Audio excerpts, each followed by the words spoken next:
हम जानते हैं कि जैसे ही कोई चीज़ अमेरिका के हितों के अगेंस्ट जाती है तो अमेरिका झट से सैंक्शंस लगा देता है। अपने ऑब्जेक्टिव्स को पूरा करने के लिए सैंक्शंस के जरिए प्रेशर डालता है। यूएस के इस रिस्पॉन्स के बारे में सभी जानते हैं। तो ऐसा ही कुछ अभी इंटरनेशनल क्रिमिनल कोर्ट के साथ हुआ है। यूएस ने इंटरनेशनल क्रिमिनल कोर्ट के ऊपर सैंक्शंस लगा दिए हैं। इस वीडियो में हम यूएस के इस डिसीजन के बारे में जानेंगे और इंटरनेशनल क्रिमिनल कोर्ट की इफेक्टिवनेस के बारे में बात करेंगे। इंटरनेशनल क्रिमिनल कोर्ट या शॉर्ट में आईसीसी वही कोर्ट है जो सीरियस ग्लोबल क्राइम्स के लिए इंडिविजुअल्स को प्रोसिक्यूट करता है। सीरियस ग्लोबल क्राइम्स मतलब मान लीजिए कि अगर कोई व्यक्ति वॉर क्राइम्स में लिप्त है, उसने ह्यूमैनिटी के अगेंस्ट क्राइम्स किए हों, तब उस केस में इंटरनेशनल क्रिमिनल कोर्ट उस व्यक्ति के अगेंस्ट लीगल प्रोसीडिंग्स इनिशिएट करता है। इसका एग्जाम्पल दूं तो जैसे 2023 में आईसीसी ने वॉर क्राइम्स के लिए रशियन प्रेसिडेंट व्लादिमीर पुतिन के अगेंस्ट अरेस्ट वारंट जारी किया था। उस टाइम पर आईसीसी के इस मूव को यूएस ने वेलकम किया था, लेकिन इसी आईसीसी के ऊपर अब यूएस ने सैंक्शंस लगा दिए हैं। क्यों? क्योंकि इस बार आईसीसी ने Israeli prime minister Benjamin Netanyahu के अगेंस्ट अरेस्ट वारंट जारी कर दिया। गाजा में वॉर क्राइम्स के लिए नेतन्याहू के साथ साथ आईसीसी ने इजराइल के farmer defence minister Yoav Gallant के अगेंस्ट भी अरेस्ट वारंट जारी कर दिया। इससे यूएस गुस्सा हो गया। नवंबर 2024 में जारी किए गए ये वारंट्स यूएस के हिसाब से आउटरेजियस थे, बिकॉज इजराइल यूएस का एक महत्वपूर्ण एलाय है। ऑब्वियसली जब रशियन प्रेसिडेंट के अगेंस्ट अरेस्ट वारंट इशू हुआ था तब यूएस को कोई समस्या नहीं थी, बट जब आईसीसी ने इजरायली पीएम को क्राइम्स अगेंस्ट ह्यूमैनिटी के लिए अकाउंटेबल ठहराने की कोशिश की, तब यूएस को यह बात पसंद नहीं आई। इसके रिस्पॉन्स में यूएस ने अपने लोअर हाउस में एक बिल पास करवाया जिसके बेसिस पर आईसीसी के इंडिविजुअल्स पर सैंक्शंस लगाए जाएंगे। जैसे हमारे यहाँ पर पार्लियामेंट है ना, जिसमें 2 हाउसेस हैं, लोअर हाउस है लोकसभा और अपर हाउस है राज्यसभा, वैसे यूएस में कांग्रेस है जिसमें 2 चैम्बर्स हैं। लोअर चैम्बर है हाउस ऑफ रिप्रेजेंटेटिव्स और अपर चैम्बर है सेनेट। तो लोअर चैम्बर या हाउस ऑफ रिप्रेजेंटेटिव्स में एक बिल पास किया गया है। नाम देखिए इसका, इललेजिटिमेट कोर्ट काउंटरएक्शन एक्ट। नाम से ही समझ में आ रहा है कि इसका क्या पर्पस है। इललेजिटिमेट मतलब कोई अनलॉफुल एक्शन, ऐसा कुछ जो इलीगल हो या अनऑथराइज्ड हो उसे इललेजिटिमेट कहते हैं। काउंटर एक्शन मतलब किसी एक्शन को काउंटर करना, अपोज करना। तो illegitimate court counter action act का अर्थ हुआ कोर्ट के इलीगल एक्शन को काउंटर करने के लिए एक्ट। ये एक्ट लाया गया है ताकि यूएस नेशनल्स और यूएस एलाइज के नेशनल्स के अगेंस्ट इलीगल एक्शन को काउंटर किया जा सके। तो यूएस के हिसाब से जो भी फॉरेन इंडिविजुअल्स उसके या उसके एलाइड देशों के सिटीजन्स के अगेंस्ट इन्वेस्टिगेशन चलाते हैं या उन्हें अरेस्ट करते हैं या उनके अगेंस्ट लीगल प्रोसीडिंग्स चलाते हैं, ऐसे फॉरेन इंडिविजुअल्स के ऊपर सैंक्शंस इंपोज किए जाएंगे। ये बिल यूएस को ये पावर देता है। आईसीसी द हेग नीदरलैंड्स में बेस्ड है। इस नए एक्ट की मदद से यूएस आईसीसी से एसोसिएटेड उन इंडिविजुअल्स के ऊपर सैंक्शंस लगाएगा जो किसी भी तरह से यूएस और उसके एलाइज के अगेंस्ट लीगल एक्शन में पार्टिसिपेट करते हैं। मतलब यूएस और उसके एलाइज के लोगों को टारगेट करने से डिटर किया जा रहा है। जो भी फॉरेन इंडिविजुअल्स इसमें इन्वॉल्व होंगे उन्हें यूएस के visa restrictions, property blocking measures जैसे एक्शंस फेस करने पड़ेंगे। वैसे ये पहली बार नहीं है जब यूएस आईसीसी को अपोज कर रहा है। यूएस अपने नेशनल इंटरेस्ट्स और जियोपॉलिटिकल कंसिडरेशंस के हिसाब से कभी आईसीसी के साथ कोऑपरेट करता है और कभी आईसीसी को अपोज करता है। यूएस की आईसीसी के साथ काफ़ी कॉम्प्लेक्स रिलेशनशिप रही है। वो आईसीसी के साथ सिलेक्टिवली एंगेज करता है। जब आईसीसी के डिसीजंस अमेरिकन इंटरेस्ट से अलाइन करते हैं तब यूएस उन्हें वेलकम करता है। जब आईसीसी यूएस के एडवर्सरीज के अगेंस्ट डिसीजन लेता है तब तो यूएस आईसीसी को इवन इन्वेस्टिगेशन और प्रोसिक्यूशन में भी सपोर्ट करता है। यानी जब अपने फॉरेन पॉलिसी ऑब्जेक्टिव्स मीट हो रहे हों तब यूएस फुल्ली कोऑपरेट करता है। बट जब अपने या अपने एलाइज के अगेंस्ट डिसीजन आ जाए तब यूएस आईसीसी को अपोज करता है और उसके जुरिस्डिक्शन को रेजिस्ट करता है। मतलब जहाँ नेशनल सॉवरेनिटी की बात हो वहाँ हमसे इंटरनेशनल जस्टिस की बात मत करना।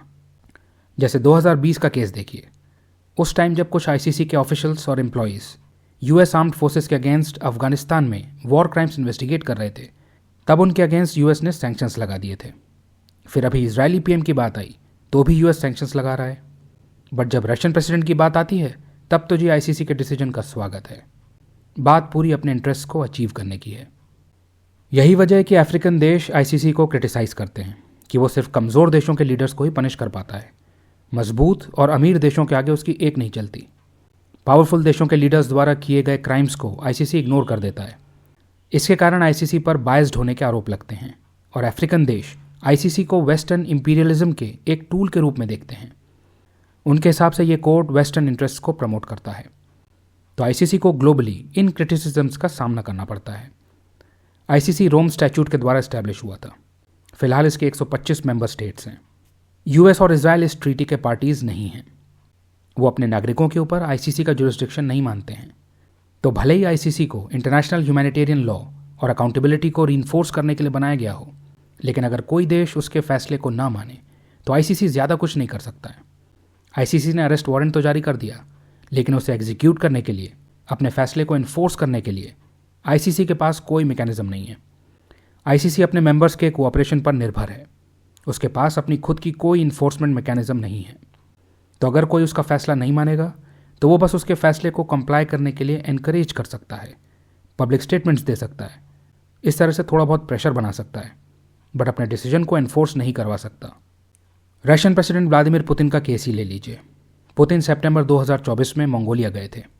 उनके अगेंस्ट आईसीसी का अरेस्ट वारंट था, तो कायदे से तो मंगोलिया को उन्हें अरेस्ट कर लेना चाहिए था, बट मंगोलिया ने ऐसा कुछ नहीं किया, बल्कि पुतिन का भव्य स्वागत किया। बाद में आईसीसी ने मंगोलिया से बोला भी कि आपने हमारे डिसीजन से कंप्लाई नहीं किया और कोर्ट के फंक्शंस में बाधा उत्पन्न की। जवाब में मंगोलिया ने कहा कि पुतिन को कैसे अरेस्ट कर लें, हम तो रशिया के ऊपर इकोनॉमिकली डिपेंडेंट हैं, हमारी एनर्जी सप्लाईज तो रशिया से आती हैं, और हम तो जी न्यूट्रलिटी की पॉलिसी फॉलो करते हैं। बात खत्म। आईसीसी ज़्यादा कुछ नहीं कर पाया। इस बार भी जब यूएस ने सैंक्शंस लगाए तो आईसीसी ने कहा कि आपका डिसीजन इंटरनेशनल जस्टिस मैकेनिज्म्स को अंडरमाइन करता है, और ऐसे तो सीरियस इंटरनेशनल क्राइम्स के लिए कोई अकाउंटेबिलिटी रह ही नहीं जाएगी। बट यूएस पर इसका कोई असर नहीं हुआ। यूएस का इजराइल के प्रति आयरन क्लैड सपोर्ट जारी है। आईसीसी इस बार भी ज़्यादा कुछ नहीं कर पाया। यूएस एलाई पोलैंड ने भी ओपनली कहा है, जब इजरायली पीएम नेतन्याहू ऑशविट्स के लिबरेशन की 80th एनिवर्सरी के दौरान पोलैंड विजिट करेंगे तो उन्हें अरेस्ट नहीं किया जाएगा। मतलब ओपनली आईसीसी के अरेस्ट वारंट्स को डिफाई किया जा रहा है। तो इससे आईसीसी की इफेक्टिवनेस पर सवाल उठता है। आपने इंटरनेशनल जुडिशियल बॉडी क्रिएट तो कर दी, लेकिन उसके पास इंटरनेशनल लॉ को इन्फोर्स करने की कोई मैकेनिज्म ही नहीं है। हर कोई नेशनल सोवरेनिटी और अपने डिप्लोमेटिक रिलेशंस का हवाला देकर आपके ऑर्डर को ओपनली डिफाई कर देता है।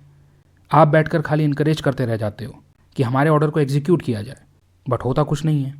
ऐसे में जो सीरियस ग्लोबल क्राइम्स के विक्टिम्स हैं, उनकी जस्टिस का क्या होगा? पावरफुल देश जो चाहे करेंगे।